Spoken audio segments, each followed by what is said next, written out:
Hey guys, I'm going to show you guys how to do algebra part 1. So at first, we're going to start by this one here.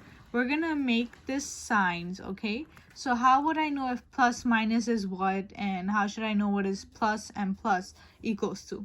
So I made this little sign. All you have to do is make this, and you're going to write plus, plus, plus, and one diagonal, okay? And everything else will be minus. So if you go plus minus, it will be minus. If you go plus plus, will be plus. And either way, if you go this way, plus minus equals minus. Even if you go minus minus, it will be plus. So you're just gonna randomly pick two sides, whether it's this side, this way, or this way. And the third one will be the 1, okay? So either way, minus, minus, plus. So make sure you write this down in any of your tests or anything, because this is important. Okay, now we're going to start with the equation here. Here we have x. So you guys are probably thinking, why is there x? Isn't it hard? So for this one, we're going to have to find what is x equal to, okay?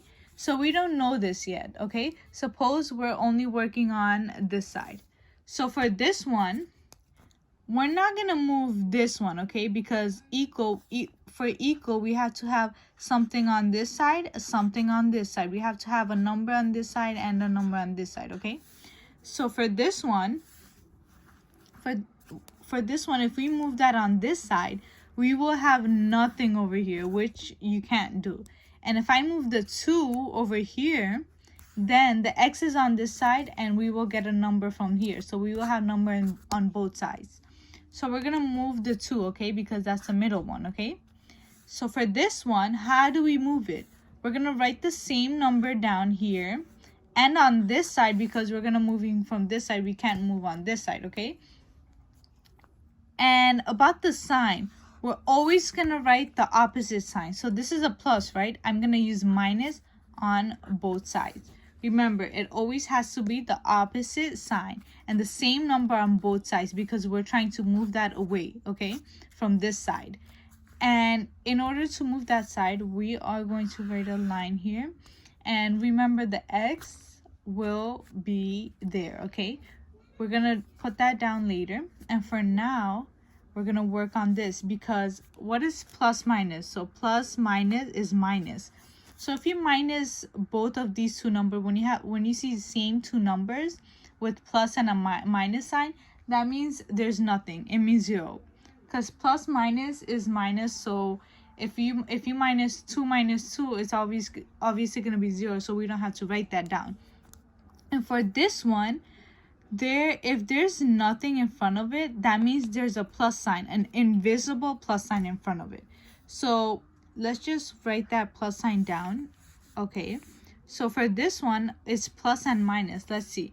If we go from this way, minus, plus, minus, plus, minus is minus. So either way, it's the same thing. Even if we put it like this way, it's the same thing. So for this one, the sign came out as minus. So what is 8 minus 2? 8 minus 2 is 6. So we're going to write the 6 down. And do we have to write the sign here? So we're going to take which number is big. The bigger number, we're going to take that sign. For this one, the bigger number is 8. So the sign is plus, but we don't have to write plus, right? It could be invisible. So we don't have to write that. But if that was a minus, then I would have to write a minus here. So we're going to put the equal down here. And remember, we cross this out. So there's no more of the 2's. And we're going to put that x down.